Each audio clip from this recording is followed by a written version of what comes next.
So good afternoon, everybody. I'm iDigitalFlame. This is in your MEMS, Windows AV evasion using memory techniques, or in-memory techniques. So who am I? I'm iDigitalFlame. I'm a penetration tester and a digital forensics analyst for a company called Essex Tech. I'm a programmer, a security researcher in my part-time, and I'm a Raspberry Pi enthusiast.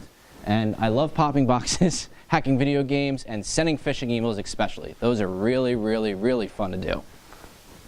And Python is life. Best programming language ever. So, going over what we're going to cover today. So the current way, the need to bypass antivirus, why we want to do it. The ways antivirus does catch malware. We're just going to go over how antivirus does what it does so we can get an understanding how we actually bypass antivirus. We're going to go into current bypass processes and Windows memory injection. Also, some of the API methods Windows uses for that. AV trust, and then finally the AV bypass, how you detect it, how you remediate it, and I'm going to release the source code to this exploit once I finish this talk. So, antivirus. You might have seen it, you might have used it a lot of times on many of the 3 operating system platforms, such as Windows, and if you're a Windows user, you kind of grunt, you're like, oh, it's, you know, necessity of life, I need antivirus or else, you know, I'm screwed. I mean, not always, but then if you use Linux, you're like, what's antivirus? I don't need this. But the even better thing is if you're on a Mac. And you're like, antivirus? My operating system is super secure. But then this happens. And your super secure operating system does need antivirus. So, and also with antivirus being so effective, how come this happens? You know, we have ransomware is on the rise, and we have computers getting affected by many different types of antivirus, not just 0 days, but different types of ransomware. We would have ransomware that encrypts hard drives themselves, and people still get affected by the little things that antivirus apparently does not catch. So, why do we need to bypass antivirus? Well, penetration testers need it, red teamers need it, and the bad guys need it. Now, if you ask Google Images what a bad hacker is, apparently he looks like that. I mean, I was going to dress like that, but then I realized I could just cover my webcam. I don't need the face mask. But you don't need gloves. I might need gloves. That's a good point. I should have brought those. So why do we want to bypass antivirus? Well, one, it saves us frustration. You know, if we're running, you know, Mimikatz was a very popular penetration testing app. You know, it's detected by antivirus. So, you know, I mean, I've personally myself, on an engagement, turned off antivirus on a client's computer just so I can run Mimikatz. So, you know, to be able to evade that completely and not have to worry about, like, editing something on a client's environment, you know, I don't have to do that anymore. It also successfully delivers payloads. You know, the last thing I need is an IDS or even just an HIDS, a host intrusion detection system, to be blocking anything I'm trying to run. Or if I'm trying to compile code that, you know, for some reason is flagged, you know, because it's shell code, or, you know, some of it's, I don't know, like a process hijacker or anything like that. And like I said before, it's better than turning off antivirus. Now, granted, you could easily do these 3 simple steps. 1, click the taskbar. 2, just click the little semantic icon or whatever AV. I didn't say semantic, whatever AV, and click this disable antivirus protection. But as you can see, you know, that causes a lot of problems. And myself personally have been getting kicked out of boxes because it has created a log event that an admin has seen, and they're like, that's not right, and I've got shut out of boxes before. So that's something I don't want to do, and that a lot of penetration testers don't want to do either. So, getting caught by antivirus. So how does antivirus really catch viruses? So it works on signature detection. And you think about a signature as like a fingerprint of antivirus. Just how people have fingerprints that identify who they are, antivirus, or malware really, has signatures of each individual variant. And that's cool and all. It's based on the file content, or it can be based on the hash of the file. And how it works is very simple. So say we have a file here, and we want to determine if it's malicious or not. Our antivirus engine will compute a signature of it, and it will compare it against the current internal virus signature database. And if it meets a signature or matches, all right, it's malicious, let's get rid of it. However, if it doesn't, it's not malicious, or at least we think. So, and one of the issues I had, especially with this PowerPoint, really, but also proves the file content power of antivirus, is I'm going to send this, put this PowerPoint up on my website to download. Try to send this in email to anybody. The reason you cannot send this, and I've actually tried to do this, it gets blocked because of this string right here. And if anybody doesn't know, it's on the board really, but this is the ERCAR standard antivirus test file. Basically, if you put this in right now on Notepad, I mean, it's kind of like impossible to type, but if you put this in Notepad and saved it, it would actually come up as a virus. I mean, it's not really like a malicious virus, but this is what vendors use to test to make sure their virus system is working. But like I said, because this is in this PowerPoint, you can't send it. It thinks it's that virus. So, the other ways antivirus will catch you, it does current scheduled scanning of malware, and it also does real-time scanning. And real-time scanning is basically when you try to access a file, you try to open up a Word document, whatever, or you try to run a process, it says, hey, before you give that person access, let me look at this first.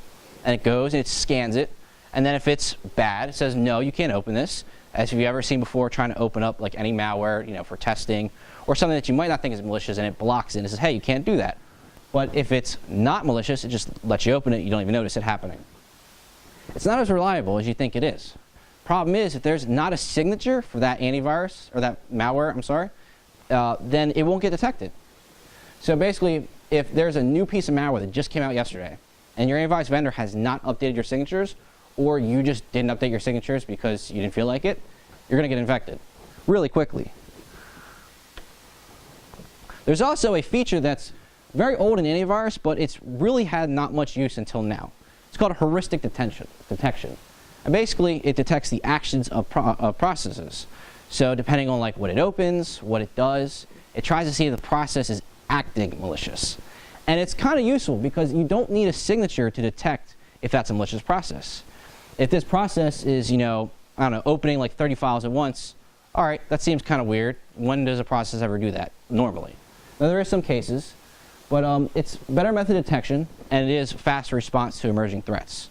So if antivirus or if a malware piece of malware comes out today and it does something that's commonly known as malicious, heuristic detection will at least say, hey, you know, that's malicious, let's stop that, even though I don't have a signature for it.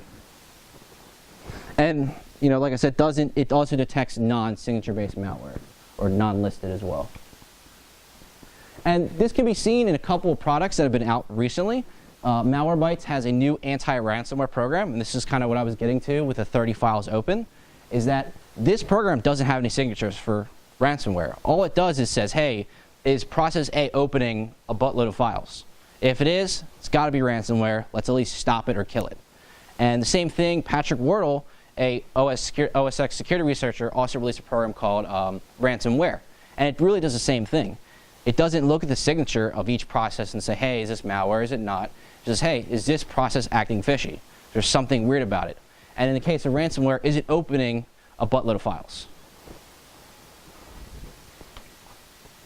So now that we kind of know how antivirus works, there is some ways concurrently right now to bypass antivirus.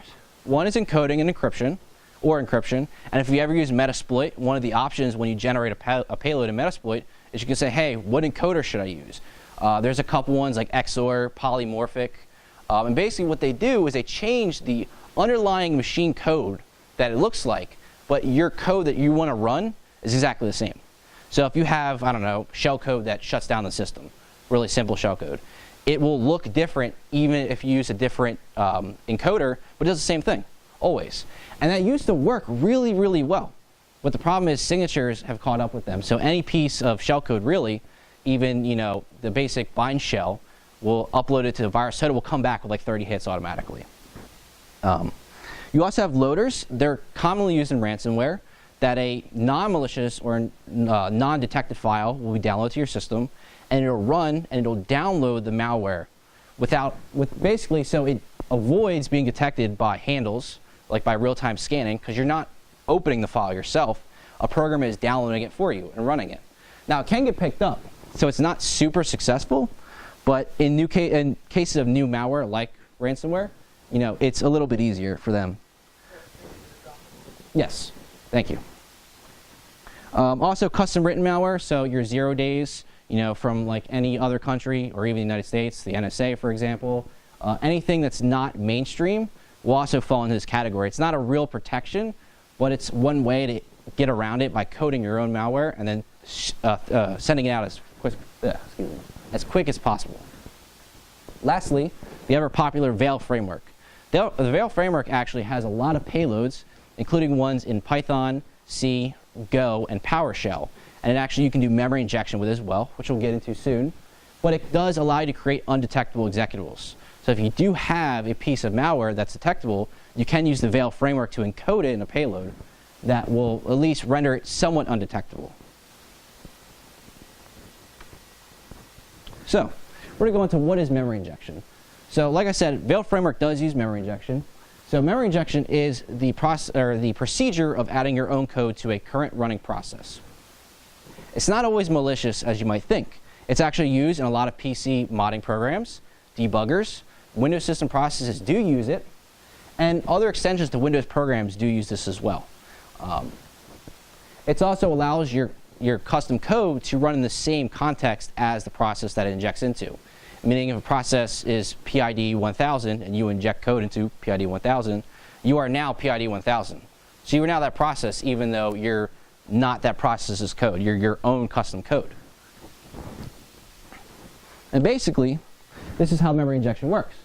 So I chose calc.exe because BSIdes Las Vegas this year was actually, their motto was popping calc.exe since 2008. So I thought it was, kind of good to choose calc.exe.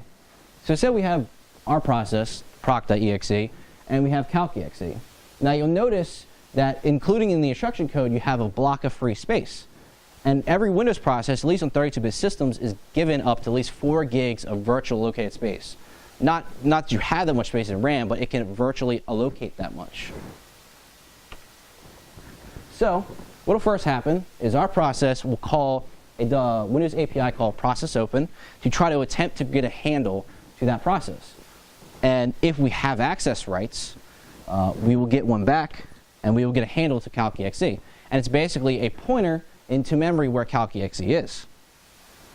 Next, we're going to call virtual alloc.ex. What this does, it allows us to allocate a space in memory from what we decide. So if we want 1,000 bytes in memory. If we have a handle and we have access rights, we can do that. So we call virtual alloc, and we create some space in the process. So now we got this new free space, and we got the handle to the memory block given to us. And then we call write process memory. And like the method's name is, it allows us to write our own code into this free space of the process. So now our own code's residing in somebody else's process, and then we call create remote thread. Now here's really where it all happens. Create remote thread now allows us to trigger our own code at the instruction pointer of our new code in a new thread under that process. Basically what it means is now we can start our own code under whatever the process calc.exe is running as. So once that happens, calc.exe is now pwned. We now are running our own code under calc.exe, and unless you're looking at it really closely, you're not going to notice that calc.exe is now doing something malicious. Now, the one important thing in memory injection is that you need to have rights to that process. I can't just go and inject into svchost.exe because I feel like I'm really cool. It doesn't work that way. If I don't have access rights to that, can't do it. Also, since it's using malware, antivirus does pick this up.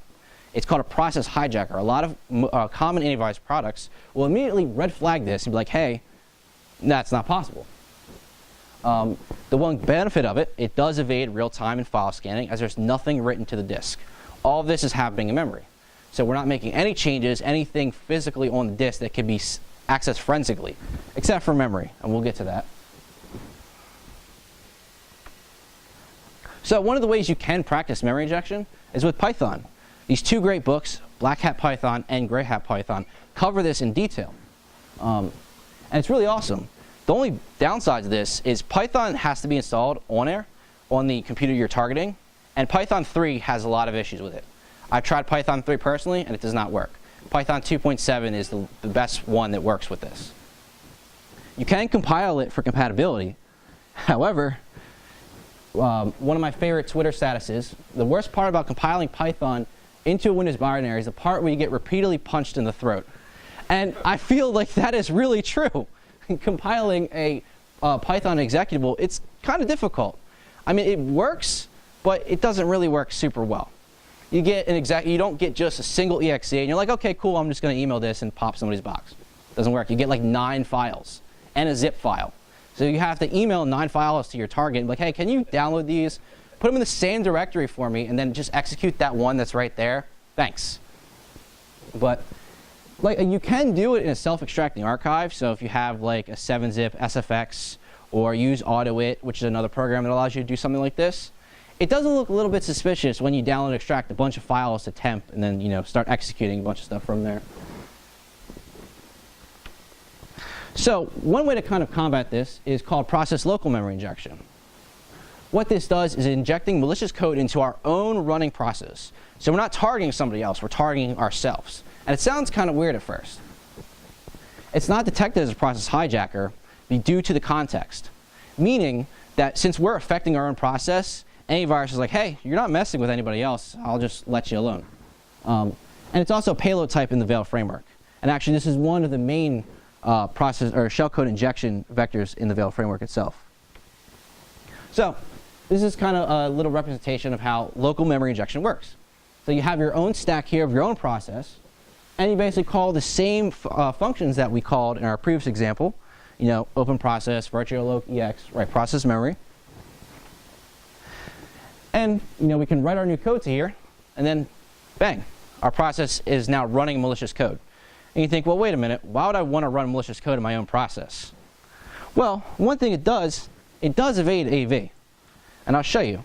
So this, for example, is just me running Meterpreter. So I created a box that had a bunch of antivirus programs on it, as much as I can possibly put on there without them failing or crashing the box. So first of all, I try to do Meterpreter, which is highly picked up by VirusTotal in every single antivirus program there is. So this is just an encoded Meterpreter shell. And you can see, as soon as I run it, it's picked up immediately. I get denied the ability to run it.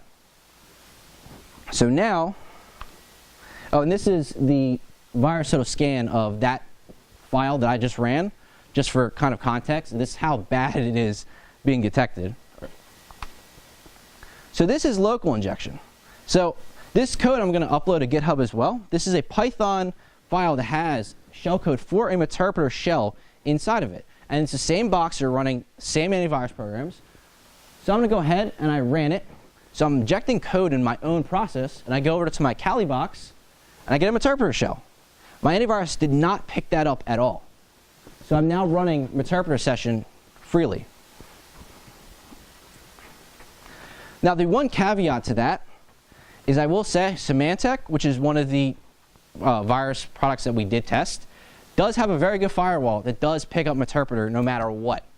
So even if you use HTTPS or you use bind shell, reverse shell, anything, it will pick it up. That's the one caveat, the only one that was able to pick it up. But once we disable the Symantec firewall, we were able to get past that. So why does local injection work? Well, like I said before, we're not touching any other process in memory at all. So antivirus is like, hey, cool, you're not messing with anybody, you're messing with yourself. And also, this does happen. Processes do this themselves. It does happen naturally. And also, antivirus doesn't actually scan memory of many processes at all. There's only a couple that do scan it, and a lot of this isn't picked up. Now, why local injection sucks? The reason it kind of sucks is you're still running your own process. So if you download a file that's stupid file exe, and it does this, stupid file exe is still running on your system that might be doing malicious stuff. So as soon as you do something malicious, like you migrate in Meterpreter, or I don't know, you try to do an LSA dump and dump like hashes from Windows, or dump credentials, or anything like that, it's going to pick it up and it's going to say, hey, wait a minute, that doesn't seem right, and your file is going to get deleted and your shell's gone. So basically, it works really well, but the execution's not really there. So this is because of AV heuristic detection. And I kind of went over it a little bit, but it really looks at what the process is doing. So is it a known process? Is it a system process? Is it Explorer exe? Is it Regedit exe? Is it Notepad exe? Who's the user running? Is the system running it? Is network service running it? Is Bob running it? Is Joe running it? Also the execute path. So, where's Explorer running from? Where's ScoveHost running from? Where's Notepad running from? And it also looks at the network connections made. I mean, if you have Notepad exe having a network connection out to I don't know, China, that does kind of look suspicious. I mean, Notepad doesn't even connect to anything on the network, so that already does look suspicious already. And it's really labeled as threat intelligence as well. So, for example, I have a bunch of processes on this board. So, there's a couple processes on here that are completely not good. They're malicious. Just by looking at what the information I gave you, could you think you could spot any processes that are malicious?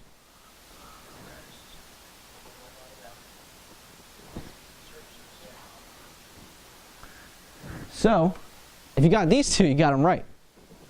Notepad never runs a system. And the funny thing is, a lot of pen testers will actually start Notepad from Meterpreter and migrate into it. And that's where you'll see this from. As well, this one looks really suspicious. I mean, a lot of malware does do that, where it drops a file that looks like it has the same name of a common Windows process, such as SVC host. And then when you go into Task Manager and you don't see the exact executable path, you're like, oh, that's fine. You know, I got scope host running, not a big deal. But it's running from the temp directory. So basically going back over it, you know, as you can see, process path, scope host is never located in temp. It's always in C Windows System 32. And you have Notepad, it's running a system, which never happens. So, Windows APIs are also checked by antivirus as well. So antivirus does look at API calls that you make.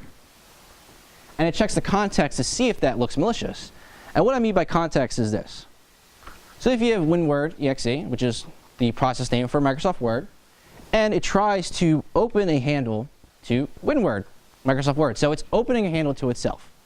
You think antivirus is going to let that happen? It is.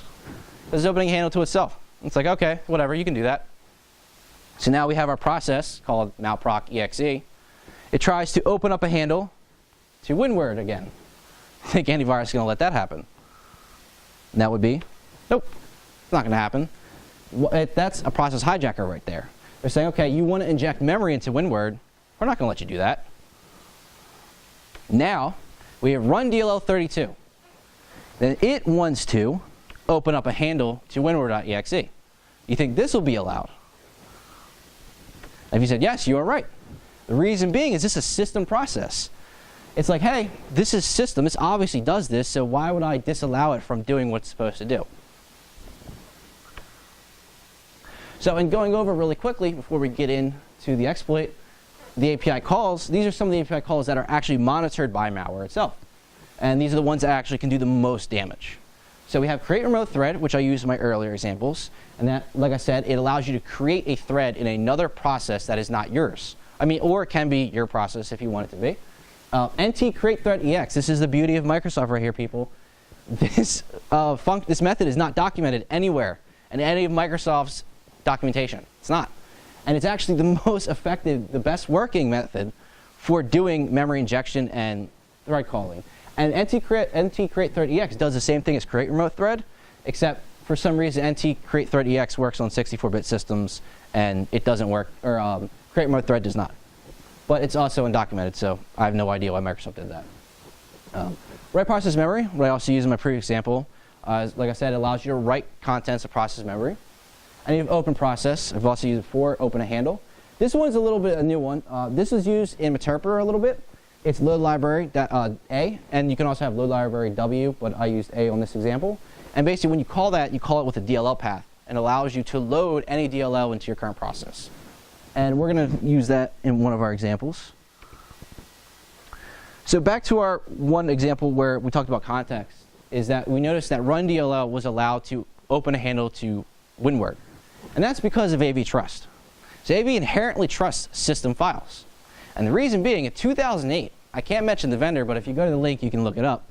This vendor had a signature that detected a Windows native program as malware. And you're like, okay, well, what's the big deal in that?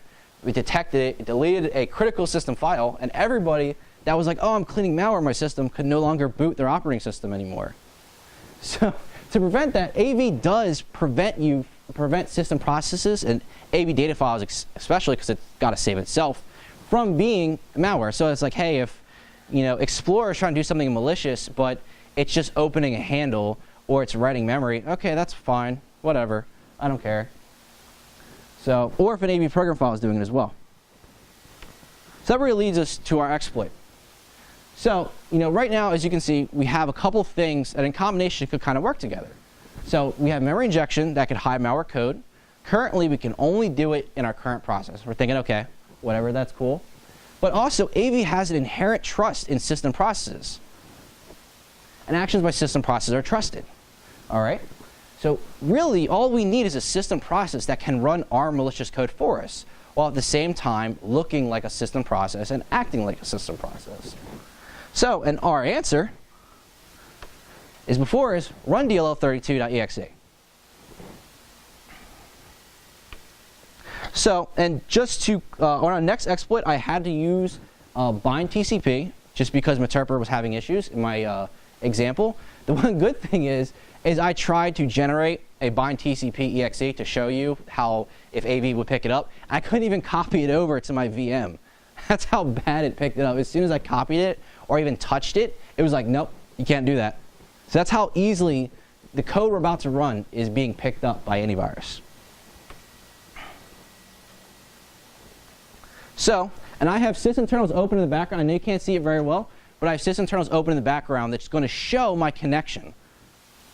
So right now, ooh, why is that quality so bad?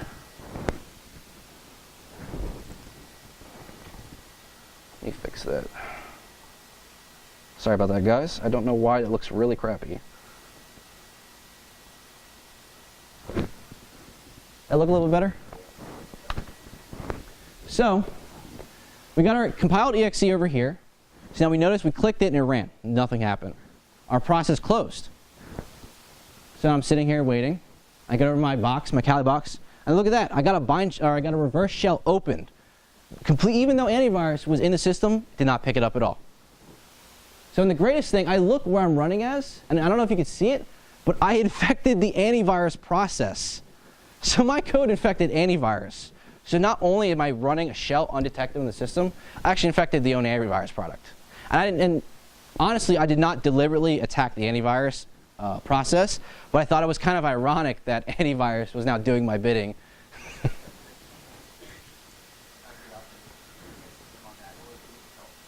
No, it won't. Because the fact because I'm housed in an AV process, it wouldn't. Now, if I was housed in, like, I don't know, Java update scheduler, yeah, it would do that. So, once my video comes up, once this comes up. So what happened? What? No. Oh, there it goes. It doesn't. I think I infected the projector. I might have did that by accident. So what happened? So what did we do that allowed us to get to where we are now? So our main process takes itself and dumps it into a DLL into the temp directory.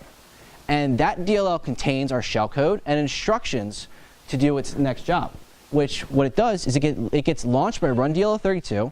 So my main process calls run DLL32 with our drop DLL, and now our process is now running as run DLL32.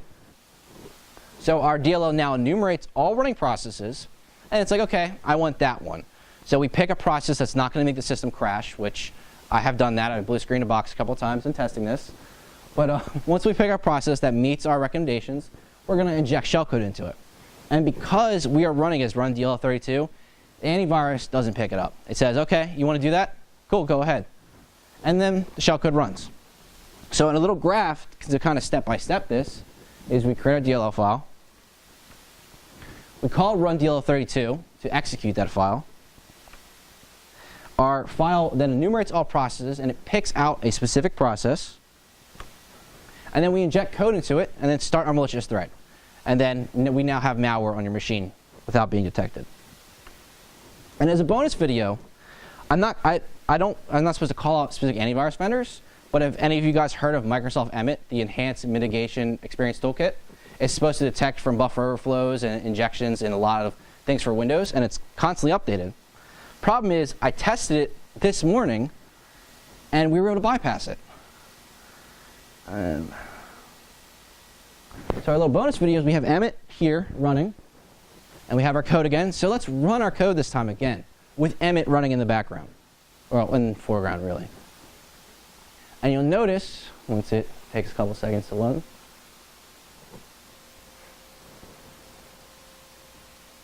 There it goes. So you notice we infected PowerShell.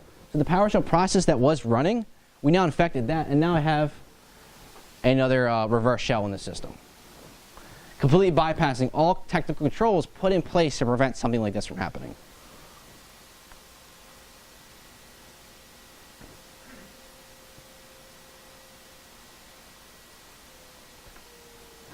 So in compatibility, I did test this on numerous versions of Windows. I kind of said screw Windows 8 because who really uses Windows 8? My main test bed was Windows 7. It worked fine. And I also tested on Windows 10, even though I don't know if anybody really likes Windows 10 either. And it worked on Windows 10 as well. So now we get to detection and prevention.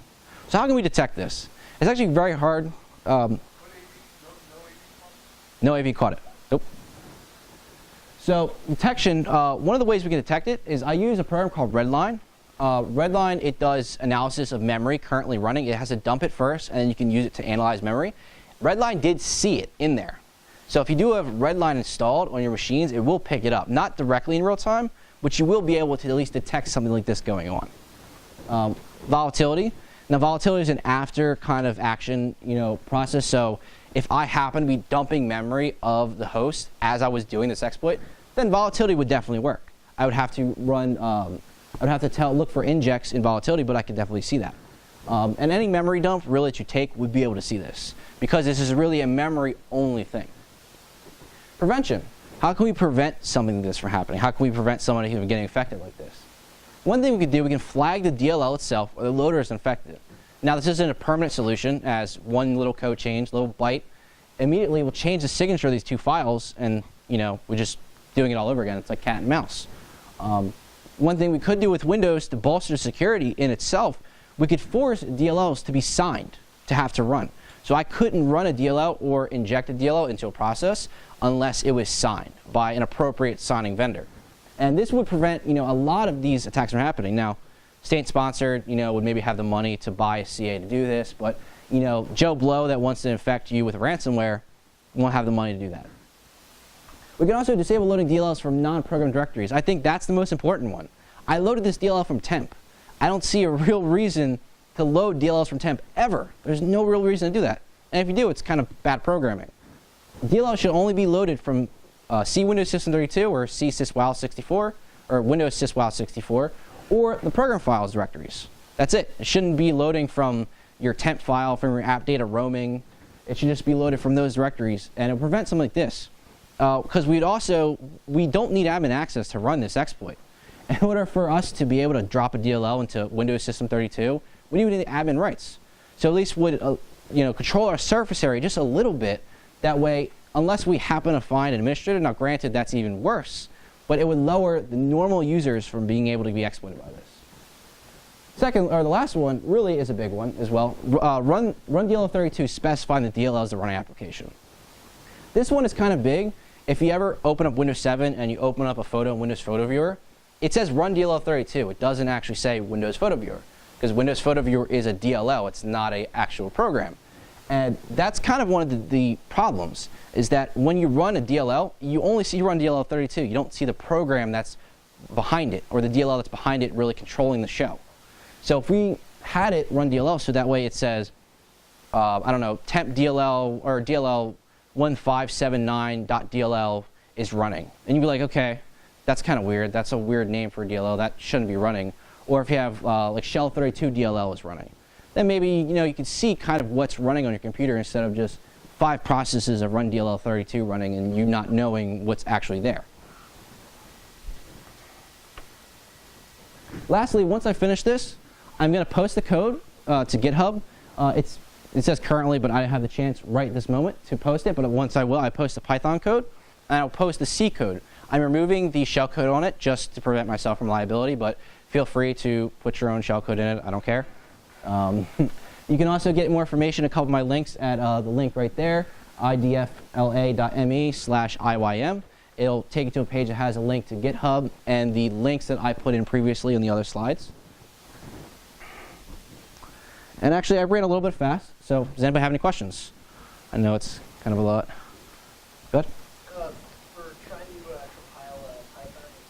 Mm-hmm. No, I'm using Pi2exe. I mean, I don't know what that person was using. I mean, I thought it was really funny, so, but... I've had similar experiences, but I just recommend trying to use the one file plane. Yeah. Oh, you can do that? But it's a huge executable, but yeah, it's only one file. That's a good idea. Okay, I didn't know that. Thank you. I'll have to talk to you after and write that down. Any other questions? Good?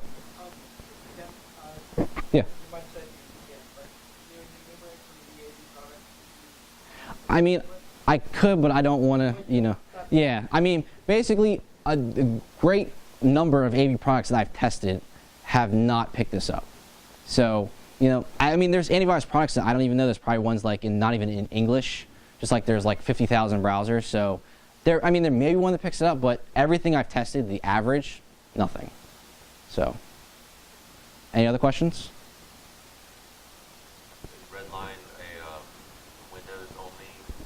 Yeah, it's a Windows-only tool. I think it's made by FireEye. FireEye? Yeah. Any other questions? Cool. I appreciate you guys for listening. Thank you very much.